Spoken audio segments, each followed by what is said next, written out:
Saving money is something many of us are taught from an early age. Whether it's dropping change into a piggy bank or opening your first savings account, it's the mentality that putting away a little each day can go a long way. While it's true that money can't buy happiness, it does offer stability, freedom, and peace of mind. A savings fund can open up opportunities to go back to school, buy a house, or pay for an unexpected medical emergency or loss of employment. The list goes on and on. For Jessica Byrne, a 26-year-old software engineer, saving more than half of her income each year means the ability to retire early if she decides to do so. I think when you're entering early adulthood, you're finding out what do you value and what are you saving for. And at first I didn't have a goal. I just knew that I would be making money and I could spend a certain amount and I should save a certain amount. But then I found out about financial independence and this idea that your passive investments can cover your spending. And people are starting to retire early. They're retiring in their 30s and their 40s, which blew my mind. And suddenly I had this goal, which is freedom to start saving for. In addition to her day job, Byrne runs a personal finance blog called Financial Mechanic, where she chronicles everything from career and investing tips to her own path to financial freedom.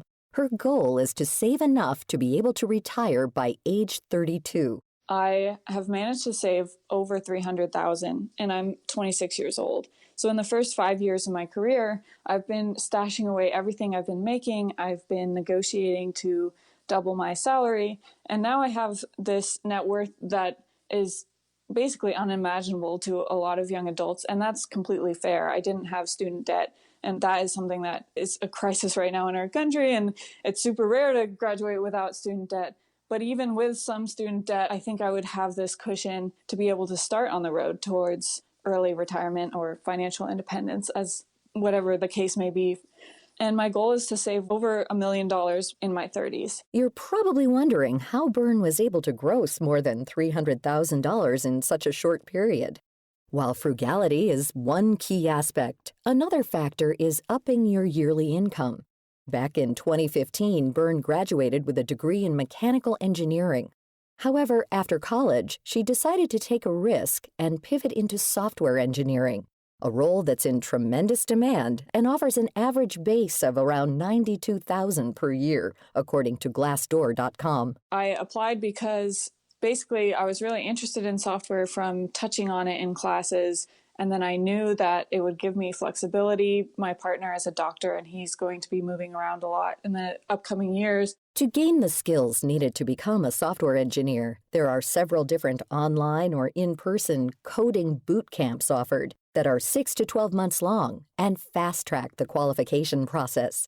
Each offer a base proficiency required to get an entry-level coding job.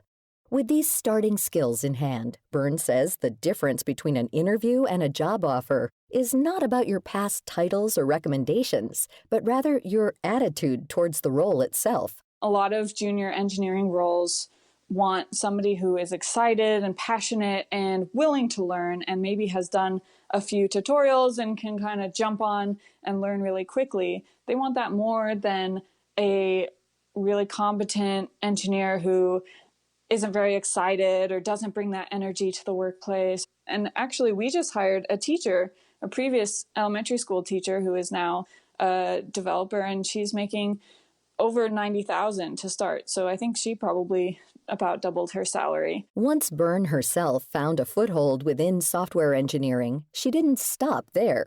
She actively worked on how to become more marketable in order to leverage a greater income. I couldn't imagine making 2 times more than what I was making to start.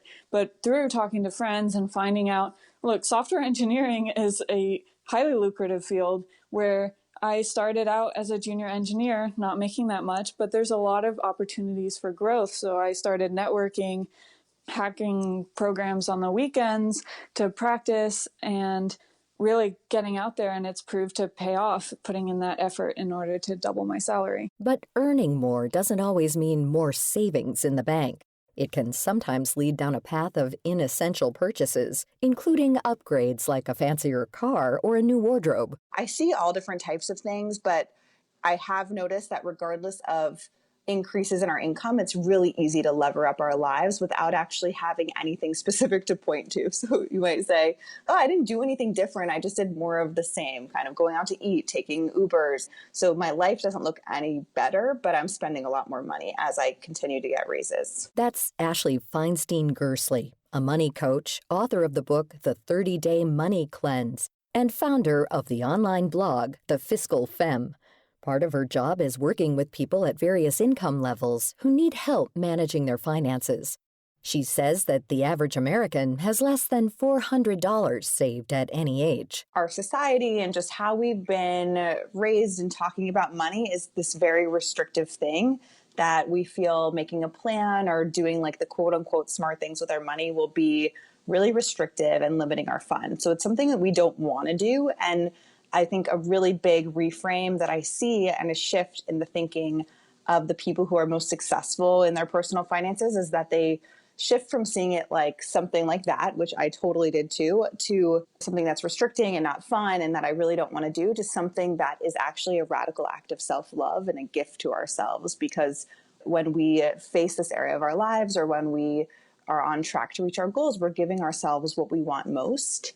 And that's a tremendous gift. In order to help clients get on a better financial path, Feinstein-Gersley employs a common method to ensure that money is put away each month. How we save is we earn money, we pay other people our bills, our expenses, even buy people gifts, and then we wait to see what's left over at the end of the paycheck for us to save. And very rarely is there any money left over to save.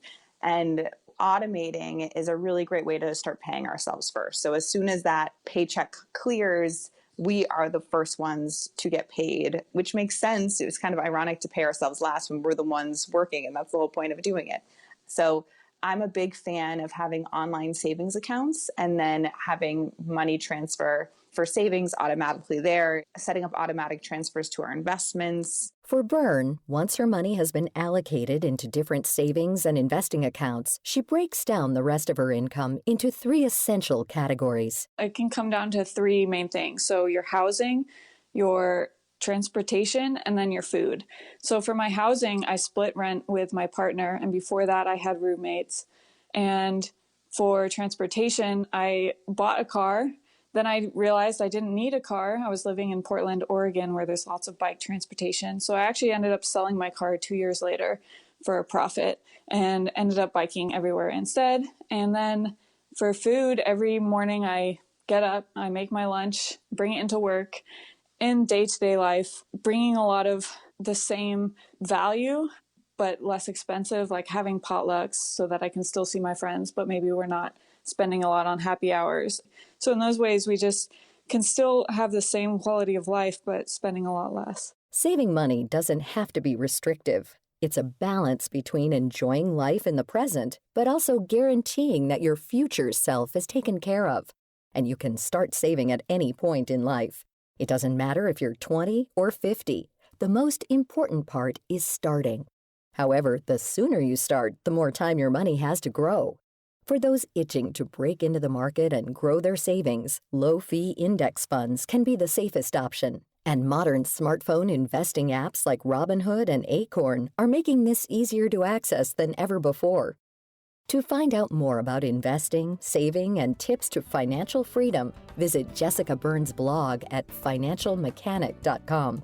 Also check out Ashley Feinstein-Gersley's website at thefiscalfemme.com. Find additional resources at viewpointsradio.org. This segment was written and produced by Amira Zaveri. Studio production by Jason Dickey. I'm Marty Peterson. Viewpoints returns in just a moment. As people around the world practice sheltering in place, many are looking for ways to continue healthy habits while they're at home. The Alzheimer's Association has suggestions to benefit your body and brain during this challenging time. Here's Dr. Heather Snyder, Vice President of Medical and Scientific Relations at the Alzheimer's Association. First, it's important to take care of your mental health. Meditation and journaling are ways to manage stress at home, and there are many online support services and resources. Second, stay connected with your friends and family through phone calls or video conferencing. Schedule a virtual game night. Third, challenge yourself with new activities that push you mentally, like reading about a new topic, learning a new language, or taking an online class. Staying physically active, getting plenty of sleep, and eating well are also important for our brain, Snyder says. Evidence suggests these healthy habits may reduce risk of cognitive decline as we age. Reach the Alzheimer's Association at alz.org or call 800-272-3900. And that's Viewpoints for this week. Viewpoints is a production of MediaTrax Communications. Follow us on Twitter, Facebook, and Instagram to learn more about upcoming shows. And find a library of past programs on Apple Podcasts, Google Play, and Spotify. Plus, you'll always find previous segments and more information about our guests at viewpointsradio.org. Join us again next week for another edition of Viewpoints. Coming up next week. They're being asked to do these impossible tasks, knowing that at least 1 in 4 of them is going to die. The young Air Force pilots of World War II.